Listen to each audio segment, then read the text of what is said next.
এইটা থেকে উঠে সামনে ছয় তুই যা আজ দেখি হ্যাঁ ধরে তো আজ দেখি ভাই পার না তো ভাই তোরা তো সম্ভব না তোর 3 জন মিলে তুই পারিস না তাতে তো ভালো তো যা আছে তোর আমার ধরে তো কি কোতা নছে এত কতস করে তোরা বুঝলাম না বিষয়টা দেখ এই তোকে লাগবে না স্যার আমি একা তুলবো পিঙ্কু মাছ না তেলা ফেলা তো এইটাই তুলতে না পারে মান শুন থাকে আমার হ্যাঁ দেখ কিভাবে উঠান না দেখ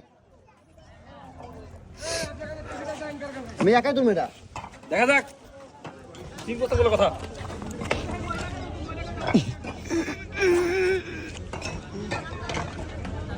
ওস্তাদ লে চশমা ধর